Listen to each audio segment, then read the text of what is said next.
오늘 5단원 진도를 조금 나가보도록 하겠습니다. 5단원 제목이 뭐라고 되어 있어요? 생활공간과 사회라고 되어 있죠. 우리 4단원 제목은 뭐였어요? 문화 관련된 거였는데 4단원 제목은 문화와 다양성이었죠. 그래서 문화에 대해서 또 종교에 대해서 기후에 대해서 우리가 배워봤다면 5단원에서는 그 생활 공간이 어떤 사회를 이루고 있고 그 사회가 어떤 변화를 가지고 왔는지에 대해서 이야기를 해볼 거예요. 그래서 아랫부분에 이 단원에서 우리는 산업화와 도시화에 대해서 배우게 될 겁니다. 우리 5-1 중간고사 범위인 5-1은 산업화와 도시화만 들어갈 거예요. 산업화와 도시화만 들어가고 그 이후에도 교통통신 및 과학기술 발달에 따른 생태환경과 생활공간, 생활양식의 변화를 파악한다라는 것이 5단원에서 나오고요. 저희 이제 수행평가 몇 단원에서 본다고 했죠? 5단원에서 본다고 했어요. 5단원에서 보는 수행평가가 여기 아래에 나와 있는 겁니다. 지역조사 방법, 지역을 어떻게 변화가 되었는지 또 여러분이 어떻게 변화를 시키고자 하는지에 대해서 이 지역에 대해서 선정을 해주고 그 지역을 여러분의 진로와 연계를 시켜서 어떤 방식의 변화가 필요로 한지 또 그거에 대해서 너희들이 챗GPT나 제미나이와 이야기한 그 내용을 토대로 캡처를 해줘서 결론적으로 PDF로 선생님이 구글 클래스룸에서 받을 겁니다. 그러니까 직접 손으로 쓰지 않아도 되고요. 패드로 쓰든 아니면 컴퓨터로 한글로 치든 여러 가지 방법 사용하셔도 되니까 4월 달까지는 여러분이 지역을 선정해 주시고 진로와 고민해 주시면 될 것 같습니다. 알겠죠? 알겠죠? 네, 좋습니다. 고맙습니다. 자, 그래서 오늘은 진도를 나갈 부분 오른쪽 부분을 보시면요. 5-1 부분만 볼 겁니다. 5-1 부분만 우리 중간고사 때 이야기할 건데 우리나라의 산업별 종사자 수 비율 변화가 나와 있어요. 몇 차 산업까지 있죠? 아래 보면 1차 산업인 농업, 임업, 여러분 책 같이 보시면 됩니다. 책 같이. 2차 산업은 파란색으로 광공업 나와 있고요. 3차 산업은 빨간색으로 뭐라 써져 있어요? 사회 간접자본 및 기타 서비스업이 나와 있습니다. 여러분이 3차 산업이라고 생각하는 서비스업 생각해 주시면 되겠고요. 어떻게 비율이 변해가고 있는지를 볼 거고 그 다음에 산업화와 도시화로 인해서 환경오염이 어떻게 일어나는지 환경오염의 대표적인 게 대기오염, 수질오염 또 뭐가 있을까요? 토양오염 같은 것들이 있겠지. 산업화와 도시화가 어떤 그런 오염을 일으키는지에 대해서 이야기하고요. 마지막에는 산업화 도시화로 인해서 어느 지역만 사람들이 모일까요? 도시만 모이죠. 도시로 사람들이 모이죠. 그렇기 때문에 다른 지방이나 촌락 같은 경우에는 인구수가 부족해집니다. 그거를 해결하기 위해서 정부는 혁신도시라는 정책을 실시합니다. 혁신도시는 다른 지방에 특색 사업을 진행하여서 공공기관을 옮기거나 학교를 옮기거나 기업을 옮겨서 그 지역을 더 발전시키게 하는 게 혁신도시예요. 거기까지가 우리가 시험 범위이고 오늘은 이 첫 번째 표만 볼 겁니다. 오늘은 진도를 여기까지만 나갈 거예요. 자, 한 페이지를 넘겨보도록 합시다. 한 페이지를 넘겨서 5-1 제목이 산업화와 도시화에 따른 변화라고 되어 있습니다. 산업화와 도시화에 따른 변화. 첫 번째로 우리가 산업화를 볼 건데요. 산업화의 의미로는 산업의 중심이 1차 산업에서 몇 차 산업으로 바뀌어가고 있대요? 2차. 그렇죠. 2차와 3차. 이 3차에 대한 비율이 점점 커졌다라고 나와 있고요. 1차 산업의 예시 뭐가 있을까요? 읽어주면 돼요, 여러분. 읽으면서 여러분의 입술을 움직여주면 됩니다. 농업, 임업, 농사를 짓거나 물고기를 잡거나 아니면 임업인 나무 벌목을 하는 산에서의 수확을 하는 모습 볼 수 있겠고요. 2차 산업은 뭘까요?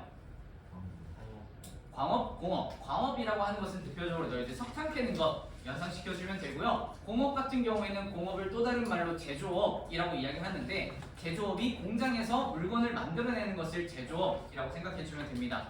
그렇게 공장에서 물건 만들어내거나 석탄을 캐내는 광공업이 2차 산업, 그리고 3차 산업은 대표적으로 서비스업 생각해주시면 돼요. 서비스업. 그 서비스업을 우리 왼쪽에 1차, 2차, 3차 산업에 대해서 더 자세하게 설명을 하고 있는데요. 1차 산업은 주로 원재료를 채집하고 수확하여서 돈을 버는, 재화를 벌어들이는 산업을 1차 산업입니다. 대표적으로 농업, 임업, 목축업이 있어요. 그리고 2차 산업은 아까 말한 광공업, 공업을 또 다른 말로 뭐라고 한다고요? 그렇죠. 써져 있죠? 제조업이라고 되어 있고 어떤 물건을 만들어내는 공장 생각해 주시면 됩니다. 3차 산업은 서비스업 이야기를 하면서 서비스를 제공하는 사업이에요. 그러니까 어떤 것을 물건을 우리가 수확해내고 캐내서 그거를 그대로 파는 것이 아니라 우리의 사람의 간접 자본으로 우리의 서비스로 팔아서 재화를 벌어들이는 것이 서비스업입니다. 그래서 도소매업, 운수업, 통신업, 금융업, 경제업 그런 기업 같은 경우에 전부 다 서비스업이라고 생각해 주시면 되겠습니다. 이렇게 1차, 2차, 3차 산업에 대해서 설명을 보았고요. 서비스업과 광공업, 농업, 임업, 어업에 대해서 연도별로 어떻게 변화해 가고 있는지를 보여주는 그래프가 오른쪽에 나와 있죠. 우리나라의 종사자 수, 산업별 종사자 수 비율 변화가 나와 있습니다. 이 노란색으로 된 게 몇 차 산업이에요? 1차 산업이 점점 어떻게 돼가고 있어요? 줄어들고 있고요. 3차 산업이 빨간색은요? 점점 늘어나고 있어요. 그리고 이 파란색은 뭐라고 돼 있어요? 광공업인데 광공업이 어떻게 변화가 되고 있어요? 늘어났다가 줄어들어요. 늘어났다 줄어드는 것을 2차 산업에서 대표적인 게 공업이기 때문에 탈공업화라고 이야기를 합니다. 탈공업화. 탈공업화가 그럼 몇 년대부터 이루어졌죠? 2000년대부터 탈공업화가 일어났다라고 이야기하거든요. 그것을 여기 선생님이 저 위에다가 쭉 표시한 다음에 탈공업화라고 써놨죠. 탈공업화 현상이 2000년대부터 일어났다라고 생각을 해주시면 됩니다. 그것을 또 왼쪽에 가운데 부분에 설명을 하고 있는데요. 우리나라 산업화는 1960년대 농업, 임업, 어업, 목축업을 1차 산업을 중심으로 돈을 벌여들였어요. 그런데 그 이후에 이제 산업혁명과 산업화로 인해서 2차, 3차의 비중이 점차 높아졌고 1990년도에 뭐가 나타났다? 무슨 현상? 탈공업화 현상으로 인해서 2차 산업이 늘어났다가 줄어드는 탈공업화가 나타납니다. 2차 산업의 종사자 수의 비율이 낮아졌다라고 써져 있네요. 그래서 1차가 줄어들고 2차, 3차는 많아지고 2차는 늘어났다가 줄어드는 탈공업화 현상이 나타난 게 우리나라의 산업화입니다. 근데 산업화가 일어남과 동시에 같이 일어나는 게 도시화거든요. 산업화와 도시화는 함께 동시에 일어난다라고도 이야기합니다. 그 도시화를 설명할 때에는 전체 인구 중에서 도시에 거주하는 인구의 비율이 증가하고 도시적 생활의 양식, 그것을 도시성이라고 이야기하거든요. 우리 산업에서 문화 배웠잖아요. 함께 공유하고 있는 생활 양식을 문화라고 하는데 도시의 문화를 도시성이라고 이야기합니다. 그래서 그 도시성이 확산되는 현상을 뭐라고 한다? 세 글자로 도시화라고 한다. 도시화에 대해서 더 자세하게 빨간색으로 설명을 하고 있는데요. 도시에서 나타나는 특징적인 생활 양식이 문화잖아요. 도시에서 이루고 있는 문화를 촌락의 특성에 대비되는 개념이 도시성입니다. 도시의 문화를 도시성이라고 이야기하는데 도시성이 확산되는 개념을 도시화라고 한다. 도시화는 우리나라 도시화되고 있나요? 도시화되고 있고요. 다른 나라들은 어떻게 보여요? 마찬가지로 도시화가 되는 것처럼 보입니다. 그래서 우리나라부터 보면요. 1960년도에 산업화와 함께 지속해서 도시화가 일어나고 있고요. 함께 이촌향도 현상이 일어나고 있다. 이촌향도 현상이 어떤 거예요? 어디에서? 촌에서 도시로 이동하는 것을 이촌향도 현상이라고 합니다. 이자는 떠날 리자예요. 떠나다, 어디를 촌락을 떠나다 이촌, 그 다음에 이촌 향도, 어디로 향하다 향자에 도시를 도자 이야기해서 향도라고 이야기합니다. 그래서 촌락을 떠나고 도시로 도읍으로 향하는 이촌향도 현상을 이야기합니다. 그래서 이촌향도 현상으로 도시화율이 빠르게 높아지고 있다라고 되어 있어요. 도시화율을 계산을 어떻게 한다고 저기 빨간색으로 나와 있어요?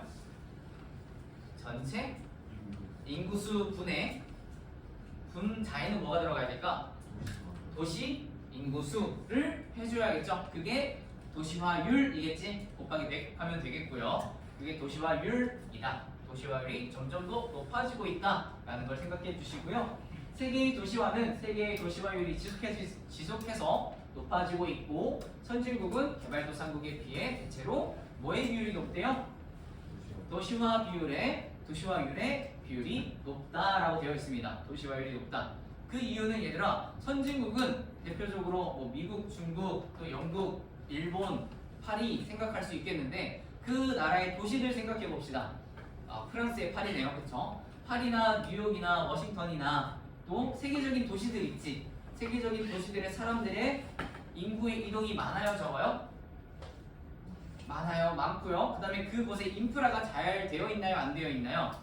되어 있죠. 문화기관이라던가 공공기관, 또 교육시설, 의료시설 전부 다 잘 갖춰져 있단 말이에요. 잘 갖춰져 있는 만큼 사람들도 모일까요, 안 모일까요? 모여요. 그렇기 때문에 선진국일수록 도시화율이 더 높다라고 생각해 주시면 되겠습니다. 그리고 산업화와 도시화는 같이 나타난다라고 이야기를 했는데 2차, 3차 산업이 발달하는 곳에는 일자리가 증가합니다. 일자리가 증가함으로 인해서 인구가 유입되면서 도시가 확대되거나 촌락이 도시로 성장하는 현상이 나타난다. 일자리가 증가가 되면 사람들이 일자리 많은 곳으로 이동을 할 거고요. 일자리 많은 곳으로 사람들이 모이다 보면 다양한 직업군이 형성이 되기도 합니다. 그렇게 다양한 직업군이 형성되고 사람들이 모이면 인프라도 많이 갖춰지게 되겠죠. 그런데 너무 많이 도시로 모이다 보면 인구가 과잉될 텐데, 과잉이 되면 도시 외곽 지역으로 빠져나가고 도시 외곽도 도시로 성장하는 모습이 나타나겠죠. 그런 것을 생각해 주면 됩니다. 그래서 이 빨간 밑줄로 되어 있는 게 방금 선생님이 설명한 건데, 제조업은 농업보다 좁은 곳에 많은 사람들이 모여서 일을 한다. 농업 같은 경우에 밀집도가 높을까요, 낮을까요? 촌락 같은 경우에 사람들과의 밀집도 낮아요. 왜요? 하나의 경작지를 우리가 한 사람이 가지고 있으면 그 사람이 경작을 할 거고요, 농작을 할 거고, 또 저 옆마을 사람들이 어떤 한 경작지를 가지고 농사를 지을 거 아니에요? 그럼 사람과 사람과의 거리가 굉장히 멀죠. 먼데 이와 다르게 제조업은 하나의 공장 안에서 하나의 역할만 가지고 물건을 만들어내고 뽑아낸단 말이에요. 그렇기 때문에 제조업은 좁은 곳에 사람들이 더 많이 모여서 일을 하고, 그런 효과로 인해서 소득을 올릴 수 있고, 소득을 올릴 수 있어서 산업이 발달하고, 산업이 발달해서 뭐가 증가한다? 인구가 증가한다 라는 이런 인과관계를 생각해 주시면 될 것 같습니다. 그래서 제조업은 2차 산업은 밀집도가 더 높다라고 생각을 해주시면 돼요. 1차 산업보다. 그리고 그거를 통해서 소득도 늘어나고 일자리도 늘어나고 인구도 유입되는 긍정적인 효과가 나타난다. 도시 내에서는. 근데 촌락에서는 그게 또 어떻게 보면 긍정적이지만은 않겠죠. 인구가 유출되는 거니까 그렇게 생각해 주시면 되겠고요. 우리 왼쪽에 그래프를 보면요, 이게 모의고사에서도 굉장히 자주 나오는 그래프입니다. 이게 옆쪽에 앵글로 아메리카, 라틴 아메리카 그렇게 대륙이 쭉 나오고 있는데, 이 문화권의 대륙들이 나중에는 가로로 나옵니다. 기역, 니은, 디귿, 리을, 미음으로 나오고 글씨가 나오지 않아요. 그리고 기역과 디귿의 공통점, 니은과 리을의 차이점, 그리고 이곳의 특징, 그런 질문도 나오니까 이것을 이미지화해서 기억해 주시는 것을 추천합니다. 자, 하나씩 선생님이 뜯어가 보도록 할 텐데요. 일단 세계 평균은 무슨 색으로 되어 있어요? 무슨 색? 주황색, 노란색, 주황색, 노란색, 주황색인지 노란색인지 그런 색으로 되어 있죠. 이게 세계 평균이다 라고 하면은 그 세계 평균의 아래 있는 대륙, 어떤 대륙이 있어요? 아시아와 개발도상국인 그 아프리카. 그러니까 아시아와 아프리카가 개발도상국이 비중이 높습니다. 모두 전부 다 개발도상국이다 라는 게 아니라 아시아와 아프리카는 개발도상국의 비율이 높다라고 이야기합니다. 비율이 높고 굉장히 가파르게 도시화율이 오르고 있죠. 도시로 인구수가 점점 더 많아진다라는 거예요. 그래서 개발도상국의 비율이 높은 아시아와 아프리카는 굉장히 가속화 단계에 이르고 있다. 도시화율이 급격하게 성장하고 있다라는 것을 알아주시면 될 것 같습니다. 그리고 아무래도 아시아 지역에서는 싱가포르나 홍콩이나 중국이나 일본이나 대한민국이나 이제 필리핀, 베트남, 동남아시아까지 선진국으로 이제 분류로 점차 이동하고 있기 때문에 이 아시아 지역이 아프리카보다는 조금 더 도시화율이 높은 세계 도시가 있는 국가이기 때문에 조금 더 높은 모습 생각해 주면 되겠고요. 아프리카도 마찬가지로 선진국이 있습니다. 이집트라던가 아니면 남아프리카 공화국도 마찬가지고요. 굉장히 도시로 발전하고 있는 곳이 많거든요. 그렇기 때문에 전부 다 개발도상국이다라고는 볼 수 없지만 비중이 높다, 비율이 높다라고 생각해 주시면서 조금 더 위에 있는 게 아시아다라는 구분을 해주시는 것을 말씀드리고 싶고요. 그다음에 세계 평균 위에 있는 대륙, 유럽을 이야기하고 있는데 유럽도 나오고요. 오세아니아도 나오고 그 다음에 앵글로 아메리카와 라틴 아메리카가 나옵니다. 여러분 아메리카는 대륙을 어떻게 나눠요? 북미, 남미로 나누죠. 북아메리카와 남아메리카로 대륙을 나눠요. 대륙을 이야기하면 우리가 아시아, 유럽, 오세아니아, 그 다음에 북아메리카, 남아메리카 이렇게 나누죠. 아프리카까지 나누는데 여기는 이제 문화권으로 나눈 거예요. 문화권. 우리 문화권 사단원에서 배웠죠. 함께 공유하고 있는 문화의 생활 양식을 지리적 범위로 이야기하는 게 문화권인데 문화를 함께 공유하고 있는 그 범위를. 그런데 앵글로 아메리카는 대략적으로 북아메리카 생각해 주면 되고요. 라틴 아메리카는 대략적으로 남아메리카 생각해 주면 됩니다. 그런데 구분이 같지는 않아요. 그 이유는 뭐냐? 지금 북아메리카 하면 대표적인 세 나라가 뭐예요? 미국, 캐나다, 멕시코가 북미, 북아메리카라고 이야기하죠. 그런데 여기서 앵글로 아메리카는 미국과 캐나다만 들어갑니다. 그 이유는 뭐냐? 미국과 캐나다 어느 나라의 식민지였죠? 영국의 식민지였습니다. 앵글로 색슨족이 그 미국과 캐나다가 거주하고 있는 사람들이다 라고 이야기를 해서 앵글로 아메리카라고 이야기를 하고요. 아까 문화권으로 나누다고 했죠. 멕시코와 미국 사이, 멕시코의 위와 아메리카 그 미국의 아래 지역에 리오그란데 강이 있어요. 리오그란데 강을 기준으로 앵글로 아메리카와 라틴 아메리카를 나눕니다. 그러니까 멕시코는 어디에 해당될까요? 라틴 아메리카에 해당되는 거예요. 멕시코와 미국 사이에 있는 리오그란데 강 기준으로 남쪽은 라틴 아메리카, 위쪽은 앵글로 아메리카라고 하는데 리오그란데강 아래쪽으로 라틴족이 지배를 했습니다. 그래서 라틴 아메리카라고 이야기를 해요. 앵글로 아메리카는 앵글로 색슨족이 지배를 해서 살고 있어서 앵글로 아메리카라고 이야기를 하고요. 이거는 4단원에서 더 설명을 해줄 겁니다. 3, 4단원에서 더 나오는 내용이라서 근데 미리 너희들한테 설명하고 5단원을 나가야 되는데 이걸 알아야 너희들이 더 이해하기 쉬워서 살짝 이야기를 해준 거고요. 그래서 미국과 캐나다가 해당되는 나라가 그 문화권이 어디라고요? 대륙이? 무슨 아메리카? 앵글로 아메리카가 미국과 캐나다. 저기 조그마한 글씨는 나중에 선생님 확대해서 알려줄 거예요. 조금 이따 같이 봅시다. 자, 그래서 앵글로 아메리카가 가장 도시화율이 높고요. 그 다음에 오세아니아도 1950년대에 앵글로 아메리카랑 같이 높은 모습 볼 수 있어요. 너희들 보지 마. 여기만 봐요. 여기만. 왜 저기만 집중하고 선생님의 말에는 귀 기울이지 않는 거야. 자, 여기 같이 보도록 할게요. 유럽, 이게 갈색이 유럽이거든요. 유럽보다 1950년도에 높은 이유가 뭘지를 고민을 해줘야 돼요. 영국이 가장 산업혁명이 빨리 일어났고 산업화가 시작되어서 도시화가 된 국가다. 그리고 대륙이다 라고 하는데 오세아니아와 어느 나라? 앵글로 아메리카가 왜 높냐라고 이야기를 하면요. 유럽보다 50년대 도시화율이 높은 이유는 식민 지배 때문이다 라고 이야기를 합니다. 식민 지배 때문에 1950년도에 산업화가 일어나면서 그 지역을 식민 지배하면서 다스릴 때 바로 공장을 놓고 한 도시를 중심으로 인구를 유입시키고 공장을 유입시키고 인프라를 유입시켜서 발전시킨 산업화의 형태가 나타나는 앵글로 아메리카와 오세아니아가 대표적으로 유럽보다 1950년대 도시화율이 높다라고 합니다. 근데 앵글로 아메리카와 오세아니아가 어디에 지배를 받았을까요? 영국의 지배를 받았습니다. 영국의 식민 지배를 받으면서 도시화율이 1950년대에 바로 높았다라고 기억을 해주시면 돼요. 그 내용을 여기다 써둔 거고요. 그 다음에 대략적으로 앵글로 아메리카와 라틴 아메리카, 유럽, 오세아니아는 분명 개발도상국도 있지만 선진국의 비율이 높다라고 생각해주면 됩니다. 선진국의 비율이 높다. 이런 선진국의 비율이 높은 국가는 세계 평균보다 도시화율이 높다라고 생각을 해주시면 되고요. 아까 선생님이 글로도 이야기를 했을 때 선진국이 개발도상국보다 도시화율이 대체로 높다, 낮다? 높다라고 아까 중간 부분에 되어 있었습니다.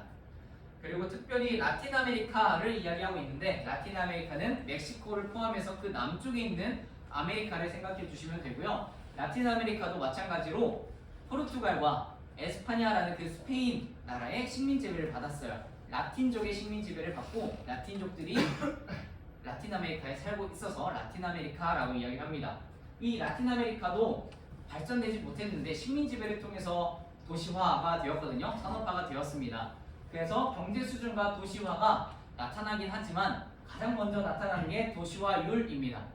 도시화율은 뭐분의 뭐였어요? 전체 인구수분의 도시의 인구수, 도시에 거주하는 인구수 곱하기 100이었죠. 그래서 도시에 사는 인구수는 굉장히 많아졌는데 인구수에 미치는 경제 수준과 도시화, 인프라 같은 것들이 설립되지 못했다, 구축되지 못했다라는 겁니다.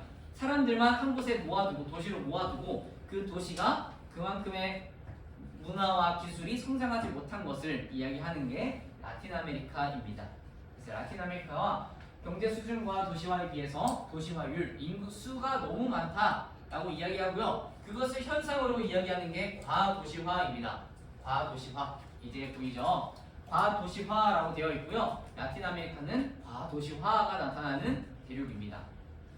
그 과도시화의 예시가 두 가지가 있는데요. 이유가 두 가지가 있어요. 첫 번째로는 뭐라고 써져 있어요? 이촌향도. 이촌향도가 뭐였죠? 어디서 어디로? 촌에서 도시로 이동하는 현상이 과도시화의 이촌향도 현상이고요. 두 번째로는 높은 출생률이라고 합니다. 다 이촌향도 현상이 일어나서 도시로 모였는데 높은 출생률이 나타나면 그 도시에서만 사람들이 인구수가 붐이 되어 많아져야 과잉된단 말이에요. 그래서 과도시화의 이유에서 가장 대표적인 두 가지 이유는 이촌향도와 높은 출생률이다 라고 생각을 해주시고요. 대표적으로 그게 라틴 아메리카에서 나타난다. 그리고 라틴 아메리카는 유럽보다 낮았지만 식민 지배를 받고 그 다음에 인구의 이촌향도와 높은 출생률로 인해서 도시화율이 급격하게 높아지는 모습을 보여주고 있는 곳이 라틴 아메리카이고요. 앵글로 아메리카는 유럽보다 계속해서 높아졌어요. 그리고 식민 지배가 끝난 이후에도 계속해서 성장하는 거로 보여지고 있고요. 그 다음에 올라갔다가 낮아지는 게 어느 대륙이에요? 오세아니아죠. 오세아니아는 영국이 식민 지배 받으면서 처음에 도시화가 높았어요. 도시화율도 높았어요. 근데 식민 지배가 끝난 이후에 지금 뉴질랜드와 오스트레일리아 생각해보면 어떤 한 지역만의 성장이 아닌 자연 친화적인 모습을 생각할 수 있단 말이죠. 국립공원이 굉장히 발달되어 있고 어떤 한 도시가 세계 도시로 성장하는 것보다 각각의 도시의 특색들을 살리는 캥거루가 뛰어다니고 코알라가 뛰어다니진 않나? 코알라가 나무를 올라타고 있고 하는 그런 국립공원과 자연 친화적인 모습을 다시 한번 추구를 했습니다. 뉴질랜드도 마찬가지로 그 산맥들과 그 빙하와 다양한 자연을 추구를 했어요. 그래서 세계 도시적인 도시화율을 더 정책적으로 시행하기보다 돌아가는 모습을 보입니다. 그래서 도시화율이 올라가다가 살짝 내려가는 모습, 유지되는 모습을 보여주고 있는 게 오세아니아의 특징이다 생각을 해주시면 돼요. 그래서 유럽은 세계 위쪽보다 꾸준히 증가하고 더 높은 게 앵글로 아메리카, 계속해서 미국과 캐나다가 도시화율이 높아지고 있고 오세아니아는 그 위였지만 정체가 되고 있고 그 아래 라틴 아메리카는 급격하게 성장하는 그래프 생각해 주시면서 아래 아시아와 아프리카도 구분을 해주시면 좋을 것 같습니다. 이게 이 그래프에 대한 설명이에요. 이게 나중에는 저쪽에 대륙의 이름이 나오지 않으니까, 문화권 대륙의 이름이 나오지 않으니까 기억을 해주시고 연상을 시켜주신 다음에 이거의 특징을 기억해 주시면 좋을 것 같습니다. 세계 도시뿐만이 아니라 우리나라도 도시화가 계속해서 나타나고 도시화율이 높아지고 있는데 도시화율을 계산하는 게 계속해서 말씀드렸다시피 전체 인구수 분의 도시에 거주하는 인구수 곱하기 100이 도시화율을 계산하는 방법이겠죠. 그리고 우리나라에서는 초기 단계, 가속화 단계, 이제는 정착 단계, 종착 단계라고 이야기를 하고 있는데 이 그래프가 어떻게 언제부터 변하고 있는지를 보도록 할게요. 자, 그럼 이 그래프는 전체 인구수, 우리나라의 전체 인구수가 100명이다 라고 이야기를 하면 1960년대는 몇 명이 도시에서 사는 거예요? 37명이 사는 거고 그 다음에 1970년대는 몇 명이 사는 거예요? 50.2명이 사는 거죠. 그러면 전체의 인구수를 생각해보면 100명인데 도시에 사는 사람이 50.2명이고요. 그리고 도시가 아닌 지역에 사는 사람이 몇 명이에요? 49.8명이겠지. 그러면 전체 도시를 제외한 전체 인구수를 도시의 인구수가 넘은 거죠. 과반수를 넘은 거예요. 그럼 이때부터 도시에 사는 인구수가 전체 촌락에 사는 인구수를 뛰어넘었다라는 것을 암묵적으로 알 수 있는 거고요. 그다음에 이촌향도 현상이 이 당시에 많이 일어났다. 그것을 가속화 단계다라고 이야기합니다. 가속화 단계에서 이쪽 형도 현상이 일어났고요. 그 이후에 종착 단계로 계속해서 증가는 하지만 도시화율이 높아지고 있지만 누그러지는 모습들을 볼 수 있겠죠. 그거를 생각해 주시면 될 것 같습니다. 이게 우리나라의 초기 단계, 종착 단계, 그다음에 가속화 단계, 이쪽 향도 현상 이때부터 절반이 넘었겠구나를 예측할 수 있는 그래프입니다. 일단 오늘 중요한 거는 이 두 개의 그래프가 가장 중요할 것 같아요. 그리고 산업화 도시화 오늘 이 한쪽 페이지까지만 할 거니까 조금만 더 힘을 내보시고 산업화 도시화가 어떤 거주의 변화를 가지고 오는지를 보도록 할게요. 우리 4단원에서는 기후별로 가옥의 형태와 구조가 달라졌습니다. 열대기후와 건조기후, 온대기후, 그 다음에 뭐가 있지? 냉대기후, 한대기후가 있습니다. 아직 건조기후까지밖에 진도를 안 나갔다고 선생님은 들었는데 나중에 배우시면서 어떤 가옥의 구조, 어떤 가옥의 형태가 있는지 기억을 해주시고요. 그 다음에 산업화와 도시화로 인해서 집은 어떻게 바뀌냐? 도시화는 어떤 집이 연상이 돼요? 아파트가 생각나죠? 아파트와 연립주택과 같은 공동주택이 많이 나타납니다. 그래서 공동주택이 증가가 되면서 그 말을 또 다른 말로는 집약도가 증가한다라고 되어 있습니다. 집약도가 증가한다. 그러니까 집과의 집 사이의 거리, 사람과 사람과의 거리가 가까워진다. 밀집도가 높아진다. 이꼴 집약도가 증가한다라고 되어 있습니다. 그렇게 생각을 해주시면 될 것 같고요. 그리고 도심을 중심으로 상업 및 업무 기능이 집중되면서 고층 건물이 많아지고요. 접근성의 차이로 인해서 도시 내 주거, 상업, 공업 지역으로 지역이 분화가 되고 그 지대, 도시로 올수록 지대라고 하는 땅값은 어떻게 될까요? 비싸질까 싸질까? 비싸져요. 왜일까요? 살기 좋고 인프라도 많고 하니까 비싸진다라고 이야기를 하고요. 멀수록 싸지기 때문에 주거 형태는 도심에서 멀어질수록 주거 공간이 많아지고 가까울수록 상업 지역이, 공업 지역이 많아진다라고 생각해 주시면 됩니다. 그리고 대도시의 경우에 인구와 시설의 교회화 현상이 나타나고 대도시권의 형성 및 확대 현상이 나타난다라고 이야기를 합니다. 이거에 대해서 그래프가 또다시 나오는데요. 접근성이 어떻게 나타나는지를 보도록 할게요. 도심이라고 써둔 곳이 가까울수록 도심 지역이고요. 도심에서 떨어질수록 도심과의 거리가 멀어진다 생각해 주시면 됩니다. 그리고 이쪽의 그래프는 이쪽의 수치로는 높아질수록 지대가 높아진다. 땅값이 비싸진다. 그 땅을 빌릴 때 임대료의 이익, 임대료가 비싸진다라고 생각해 주면 돼요. 지대라고 하는 임대료의 이익을 선생님이 써두었고요. 아래쪽에서는 거리를 생각해 주면 됩니다. 그러면 도심에서 가까운 그래프, 가까울수록 지대는 비싸져요. 도시의 땅값 비싸죠. 비싸지는 곳이기 때문에 주거 공간이 많이 나타나는 것이 아니라 상업 업무 기능, 아까 말했던 3차 서비스업이 많이 나타나는 금융업, 경제업, 그다음에 도소모업과 같은 서비스업이 상업 업무 기능이 많이 나타난다라고 생각해 주시면 되고요. 그와 멀어질수록 공업 기능 지역, 공장들이 나타나고 더 멀어질수록 땅값이 싸지는 곳에, 임대가 싸지는 곳에 뭐가 나타난다? 주거 공간이 나타난다라고 생각해 주시면 됩니다. 그래서 이 그래프를 같이 생각해 주시면서 멀어질수록 주거 기능, 또 도심과 가까워질수록 상업 업무 기능 지역이라고 생각해 주시면 되겠습니다. 이게 접근성의 차이입니다. 접근성이 좋을수록 지대가 비싸져요. 임대료의 이익이 비싸져요. 그래서 상업 업무 기능 지역, 그래서 통신하고 대중교통도 좋고 그 다음에 무역 수출하기 좋고 사람들과 다른 기업과 교류하기 좋은 도심 지역에서 상업 업무 기능 지역이 많이 발달됩니다. 그리고 그 상업 업무 기능 지역이 도시 중심으로 모이는, 집중되는 현상을 집심이라고 이야기하고요. 도시 외곽으로 빠져나가는 상업 업무 기능이 도시 외곽으로 교외로 빠져나가는 현상을 이심이라고 이야기합니다.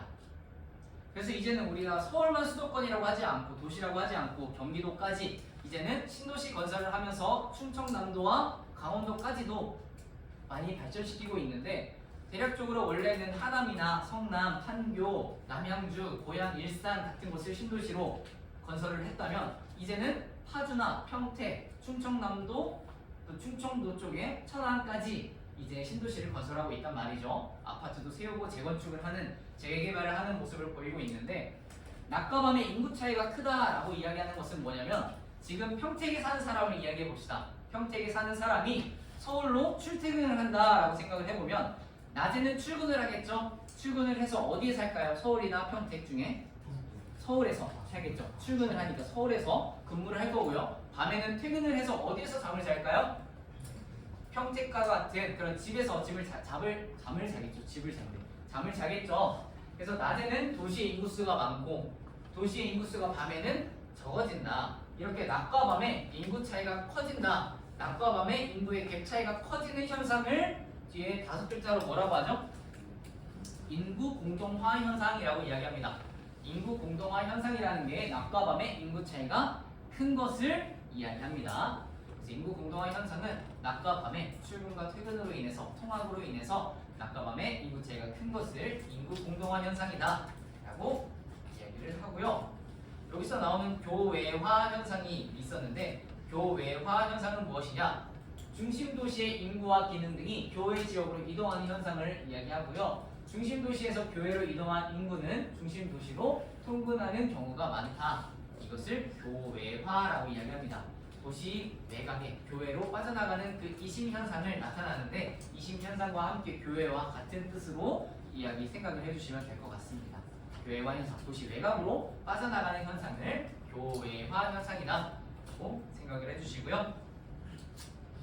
이런 도시화 현상이 꼭 장점만은 있지 않아요. 세계도시로 발전할 수도 있고요. 인프라가 발전되기도 하고 다양한 직업이 만들어지기도 하는데 부정적인 이유는 뭐냐면 도시 내 하천을 개발시키는 하천이 없어지는 경우가 나타나기도 하고 도로와 주거지 등을 위한 도시 내 포장 면적, 아스팔트가 깔려지는 모습들이 나타나기도 합니다.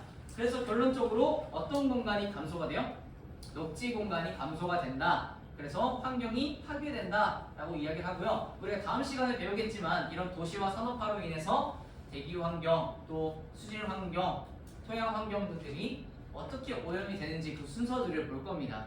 이게 대표적인 예시로 하천 개발과 녹지 감소가 하나의 사례가 될 수 있겠죠. 공장의 폐수와 같은 것도 하나의 사례가 될 거고요.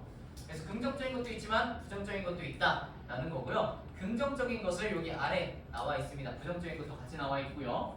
도시성이 확산된다. 도시성이라는 것은 도시의 문화였습니다. 도시의 생활 양식이 나타나는 게 도시성이었고요. 도시성이 확산되는 게 도시화였어요. 도시화. 그리고 도시 인구 수를 나타내는 비율을 이야기하는 게 도시화율이었고요. 그래서 도시성이 확산될 때에는 촌락에 비해서 2차적인 인간관계가 발생한다. 2차적 인간관계를 또 다른 말로는 목적 기능 관계다라고 이야기합니다. 목적을 가지고 만나고요. 함께 만나서 기능을 수행하는 관계를 2차적 인간관계다라고 이야기합니다. 그거에 대해서 왼쪽에서 더 설명을 자세하게 해줄 거고요. 도시성이 확산되면 될수록 개인주의가 확산된다라고 합니다. 공동체보다도 개인을 강조하는 경향이 커지고요. 개인주의적 가치관의 확산을 먼저 보면요. 개인의 다양성과 자율성을 강조하고 있고 핵가족과 1인 가구 증가하고요. 개인 간의 경쟁이 치열해져서 개인주의적 확산, 또 개인을 강조하는 경향이 커진다. 이게 도시화로 인한 생활 양식의 변화입니다. 부정적인 거겠죠, 아무래도. 그리고 또 다른 것으로 장점으로는 직업 분화가 촉진됩니다. 인프라도 모이고 인구도 유입되고 일자리도 증가되면서 사람들이 직업 분화가 많아진다. 직업의 다양성이 많아진다라고 이야기해요. 그래서 분업화와 새로운 산업이 같이 함께 발달이 되고 있고요. 전문성의 증가로 직업이 다양화되어진다라는 게 산업화 도시화로 인한 장점으로 생각해 주시면 되겠습니다. 생활 양식이 이렇게 긍정적으로 변화되는 모습도 보여진다라는 거예요. 네, 마지막으로 도시화 산업화가 나타나면서 2차적 인간관계가 나타난다라고 되어 있는데 1차적 인간관계는 혈연 학연과 같은 형성되는 인간관계로 부모와 동문, 친구가 있습니다. 너희들 친구들을 만날 때 어떤 목적을 가지고 너에게 어떤 이익을 받겠어 라고 생각하고 만나나요? 내가 예현이한테 나 너한테 꼭 성적을 빨아먹겠어 라고 생각하고 만나요? 그러면 안 돼요. 알겠죠? 친구는 그런 사이가 아닙니다. 그래서 사이 좋게 함께 만나는 어떤 목적과 기능을 가지지 않은 관계를 1차적 인간관계다. 그래서 그거의 예시로 가족과 친구를 예시로 두고 있습니다. 그리고 2차적 인간관계는 목적과 기능관계라고 이야기했는데 특정한 목적의식을 바탕으로 만납니다. 예시로 뭐가 나와 있어요? 첫 번째로 직장. 직장에서는 어떤 하나의 목적을 가지고 함께 기능을 수행합니다. 대표적으로 기업을 생각하면 하나의 목적인 이윤 추구를 가지고 함께 다른 일을 기능을 수행을 하죠. 그리고 군대에 나와 있는데 군대도 마찬가지로 목적이 있죠. 이 땅을 보호하고 국방을 지키자 하는 목적을 가지고요. 그 다음에 기능은 어떤 기능적인 수행을 하겠죠. 군사적인 기능을 수행을 하겠지. 그렇기 때문에 목적 기능 관계인 직장과 군대는 2차적인 인간관계이다 라고 이야기합니다. 그래서 도시성이 확산될수록 핵가족과 1인 가구가 증가하기 때문에 2차적인 인간관계가 더 많이 나타난다 라는 게 도시성의 모습으로 생각을 해주시면 될 것 같습니다. 알겠나요? 이해가 되나요? 그래서 오늘 이야기한 게 산업화와 도시화 그리고 1차, 2차, 3차 산업이 어떻게 변화되어 갔는지 그리고 대륙별로 우리나라 안에서 도시화가 어떻게 성장하고 있는지를 보았고요. 구분할 수 있는 특징들 이야기를 해주었고 그 다음에 그거에 대한 생활 양식의 변화 장점도 있고요. 단점도 있고 그 다음에 2차적인 인간관계와 교회화 현상 인구 공동화 현상까지 이야기를 했습니다.